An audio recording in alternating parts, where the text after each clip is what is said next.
একদিন ভোর রাত হযরত হাকিম আল উম্মত থানবীর খানকার গেট কি জানি খুব পিটাইতেছে।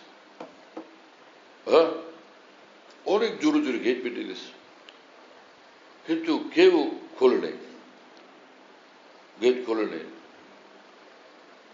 তো বড় থানবীর ঘুম ভেঙে গেছে ওই আওয়াজ শুনে। তিনি গেটের দিকে ছুটে আসছেন, কেউ কোনো বিপদে পড়ছে হয়তো, এভাবে আওয়াজ দিতেছে। পরে বললেন যে ভাই কি ব্যাপার? বলে আমাদের বাসায় মেয়ে মানুষ, তার বাচ্চা হবে, প্রসব বেদনায় খুব কষ্ট পাচ্ছে। হযরত থানবী তার জন্য যে আমল দেওয়ার দিয়ে দিলেন। হ্যাঁ, গুড় পোড়া দেওয়া হয়, ওই যে ইজা সামাউন শাক্কাত ওয়াজনিয়াত লিরাব্বিহা হুক্কাত ওয়া ইজা আল-আরদু মুদ্দাত ওয়া আলকাত মা ফিহা ওয়া তাখাল্লাত, এই আয়াত 3 বার পড়ে গুড়ের মধ্যে দম করে দেয়। তো যার প্রসব বেদনা উনি ওই মুহূর্তে বারে বারে খান, খাইতে থাকেন, তো আল্লাহ পাক সহজ করে দেন। কি কথা বুঝতেছেন প্রিয় বন্ধুরা? এরকম আরেক আমল আছে যে সূরা আবাসার মধ্যে আছে, খলাকাহু ফাকাদ্দারাহু সুম্মা সাবিলা ইয়াসসারা। তো ওর শুরুতে হযরত থানবী লিখছেন বেহেশতি যাওয়ারে যে ইহয়ান ইশরাহিয়ান, তারপরে খলাকাহু ফাকাদ্দারাহু সুম্মা সাবিলা ইয়াসসারা আল্লাহুম্মা সাহহিল আলাইহা বিলাদাতাহা, লিখে দাও, দিয়া তার সঙ্গে একটু বাঁধে দাও। এরপরে যখন বাচ্চা হয়ে গেল সেটা খুলে ফেলো। তো এটা করলে তখন এই আল্লাহ পাকের মেহেরবানিতে সহজে বাচ্চা প্রসব হয়।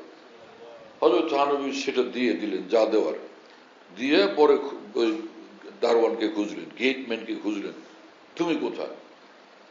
পরে তুমি কেন এই যে দরজা খুলল না? হযরত আমি নামাজ পড়তেছিলাম, তাহাজ্জুদের নামাজ, 2 রাকাত নামাজ পড়তেছিলাম। তো হ্যাঁ, নামাজ পড়তেছিলাম, ফরজ না নফল? নফল নামাজ। যখন এরকম এক মুসলমান বিপদে পড়ছে তখন নফল নামাজ ছেড়ে দিয়ে তার সাহায্য করা জরুরি ছিল। কেন তুমি সেটা করো নাই? সেটা জরুরি ছিল বেশি। তুমি পরে 2 রাকাত পড়ে নিতা, কিন্তু এই বিপদ মুহূর্তে আওয়াজ দিলেই তো বোঝা গেছে, আওয়াজের ধরন থেকে বোঝা গেছে যে কত বড় পেরেশানির বিষয়। তুমি সেটা করলে না কেন? তোমার উপর তো দায়িত্ব ছিল। তো পরে খুব রাগ টাগ করছেন, ও চুপ করে রয়েছে, একটা থাপ্পড় লাগাই দিয়েছেন। হ্যাঁ, মানুষের এরকম বিপদের সময় খেয়াল করো না? দরবেশ সাচ্ছ মিয়া, কিসের দরবেশ তুমি? নফলের দরবেশ। ফরজ ছুটতেছে, তুমি নফলের দরবেশ। যাই হোক, তো মাওলানা থানবী রহমাতুল্লাহ এটা নিয়ে তাকে অনেক রাগ করলেন। দেখেন কিরকম মামলা।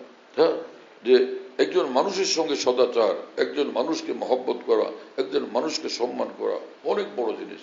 কিন্তু এই সকল বুঝ আমাদের মধ্যে একদম বেশি পরিমাণে নাই, বেশি মাত্রায় অনুপস্থিত, বেশি মাত্রায় অনুপস্থিত।